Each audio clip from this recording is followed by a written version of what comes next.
What's up guys, it's Bucky. Welcome to your 17th Java tutorial. In this tutorial I'm going to be teaching you guys about something called a constructor. Now what a constructor does is it allows you to initialize variables as soon as you create an object.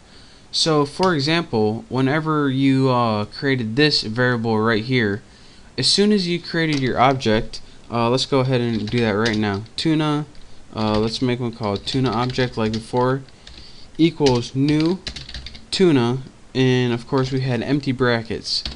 As soon as we did that and tried to use our object, such as tuna object saying, and what we would do if we ran this, it said your first girlfriend is null, and this would be because whenever we try to use girl name, it didn't have a value yet.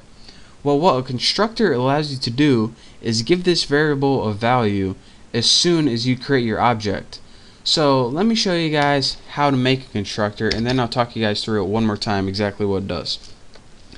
Now, how you make a constructor is pretty much exactly how you make a method. The only difference is the method's name has to be the exact same thing as the class name. So let's go ahead and write public tuna, and as you can see, since we're working in a class called tuna, a constructor method has to also be called tuna. So let's go ahead, and what I want this to do is assign a value to this string variable girl name. So let's go ahead and write string name, of course, and I'm gonna have this do the exact same thing as this set name did. So girl name equals name. The only difference is, instead of having to call the set name method, we can just do it all as soon as we create our object. So let's go ahead, and now we have a constructor object that we're gonna, well, let me just show you guys what it does. So instead of before, whenever we use empty parameters right here, we can use those parameters to pass an argument such as Kelsey. Now let's go ahead and run this, and it says your first girlfriend was Kelsey.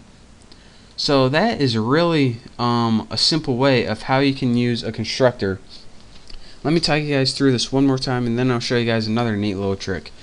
And if you want to initialize a variable as soon as you create your object, such as this, all you have to do is create a method and name it the exact same thing as your class, and all you have to do is put whatever you want to initialize in here, and then whenever you create your object, instead of leaving those parameters empty, just put your argument in there, and that'll go to your constructor and initialize all those variables for you.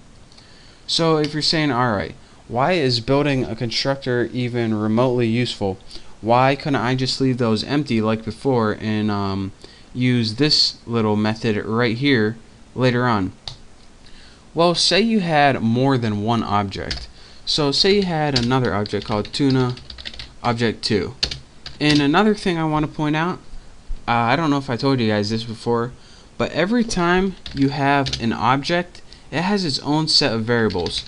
So for example, say you have something in this one called Nicole. That was the name of my second girlfriend, appropriately named tuna object 2. And say you have tuna object 2. This variable that is, what was it called? Girl name? This is an entirely different variable than this. These two objects, they can't see each other's variables. So that's the kind of beauty of creating object. It gets its own set of variables. So now this object can have output saying, and now you can also have a saying for tuna object 2, not 21, saying, and let's see what this one does right here. It says your first girlfriend was Kelsey, your first girlfriend was Nicole. So let me give you guys a rundown one last time. The first thing you did is create a constructor, and again you did that by naming a method the exact same thing as a class. What this constructor allowed you to do is allowed you, as soon as you created an object, and we created two of them right here, it took that value and passed it into girl name. And from there, you can just use a girl name anytime you want to use that object. So it used girl name, which was Kelsey, in tuna object, and girl name, which was Nicole, into an object 2, and passed it into the method saying for both. So again, that's not as important as how to create an object, or excuse me, a constructor. And again, one last time, what a constructor does is it allows you to initialize variables as soon as an object is created. So that's your real quick tutorial on how to use a constructor and what it does, and we'll be coming across that later on, and it'll be get easier and easier as I'll show you guys how to use it in a more useful application. But for now, I just wanted to show you guys the basics. So thank you guys for watching. Make sure to subscribe to my channel. Make sure to check out all my contests, and I guess I'll see you next tutorial.